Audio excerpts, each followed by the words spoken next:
Hi, everybody. Welcome back to my bead lair. This is where I store beads and photograph beads and prepare bead orders when I get a sale on Etsy. I do my bead weaving actually in the living room where I can hear music and, be part of the household and such. That's one of the wonderful things about bead weaving is that uh, on a sunny day, you don't even need electricity, a light bulb. And it's environmentally friendly. I'll let that rest there while I take you down into my bead layer, and I will arrange my little close-up camera so you can see it better and show you some really fun, cool things that I found in an antique store in the Czech Republic. Now, let's see here. Let's see if this is going to work. There we go. Okay. Now, last time I showed you this wonderful bead card, what do you call it? A bead sample card. And I wanted to follow up on that because in my last one, I did kind of a Halloween themed excursion through the Victorian era nailheads, which are primarily, especially in the Victorian era, made with jet black glass. Black is a wonderful color. It's also the darkest version of purple that they can possibly get. If you buy some beads that are translucent and they're super dark black and you look through them, if you shine a light really hard on them, some of them will actually, especially if they're a super tiny bead, they will show up as extremely dark purple. And that's because the way they get black is to get purple as dark as they can. So I digress. There's a black bead. Here's another one. All these beads come in black and other fun colors. So for this one, now that I'm out of the Victorian area, I gave you a little teaser about these guys. These are Egyptian themed nailhead beads. Again, they have the flat side and then they have a bas-relief side. And all of these are nailheads, including these adorable little acorns. I'll turn it over so they look more acorn-like. But again, they're flat backed and interesting patterned bas-relief designed on top. The thing I was teasing you about was that I found some of these very unique types of nail heads at an antique store in the Czech Republic. It's in the northern Czech. I don't know if they're still at the same location, but in 2011 they were in a little town called Hutz, uh, which is spelled Hut. And no, they don't live in huts around there. They have regular houses, but it's a interesting name nonetheless. Now, in this antique store in the Czech Republic, they had World War II ammo boxes with beads on them and in them. And most of the beads, they call them romps, which is a word for seconds, as we say in the US. Now, and most of the beads, you can see why they were in there, in those, categorized as romps.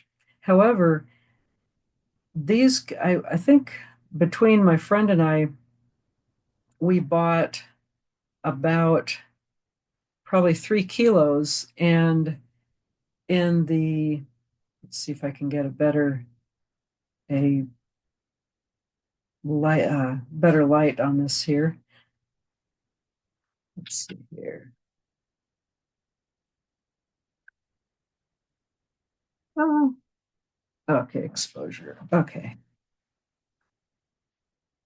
there we go. That's a little lighter. There we go. And I will just keep this, excuse me for moving the camera around. I will just stick with a favorite position for the camera and allow it to get a good stay in focus on that. Now, the reason I wanted to show these to you is because I've seen a lot of nail heads. I'll show you the typical nail heads with colors other than black, of which I also have many. These I also found at the antique store in the Czech Republic. These are far more typical. They're round. They have a faceted top and again a flat bottom. They're purple. They come on these batches. You know, you get them in string. 12 strings of them tied together, usually 12 times 25, whatever that is. Let's see, 600 or no, 300 at a time, that kind of thing. But and they were mass produced, right? Uh, well, when I saw these, I really became excited because they all have Egyptian themed or unique themed patterns on them. This, I'm not sure what it is. It's just a nubbly thing, so that may not really qualify as Egyptian themed. But look how we have several spiders, just like these guys. Um, and again, same deal. They are flat on the back, pattern and reliefed on the front. And let's see oh, this one is a scarab beetle with all the goodies on the bottom. There's the top. This is especially unique because it's not just flat on the bottom, it has a pattern on two sides. And unlike other beads that uh, are faceted on all sides, it's not just faceted on all sides. It has basically two different types of designs related to the same theme on each side. So that's again, you can see from the seam that it is still press molded. So that is really rad and fun. This is a fly. Here's another fly. This is another mystery one that just has, let's see. Oh, no, this is another scarab beetle. This actually does not qualify as a scarab beetle. It is interesting because it has two holes going side to side on it, but I don't consider it an Egyptian themed one. So sorry, guy, you're getting shoved over the side. So we have two scarab beetles. I don't know what happened to it, but I swear to God, I had maybe my friend with whom I was traveling had one. Uh, a an Egyptian, a square Sphinx had one.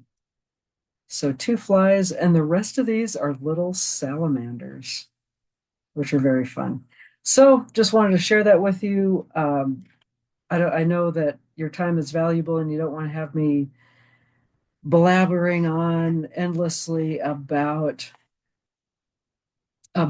whatever. So I just thought I'd share some visuals with you. And yeah, I what can I say? I geek out about beads, and when I find unique ones, I want to share them with people or at least show and tell with you.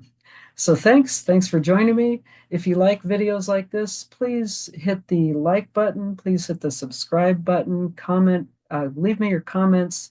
One lady was very helpful in that she said, can you please put a plain background on there because it makes it easier to see? So I endeavored to do that. A pillowcase works just fine, or as a pillowcase is better than what I had before. I'll put it that way. Again, thanks for joining me. I hope you have fun with beads like I do, and I'll see you next time. Take it easy. Bye.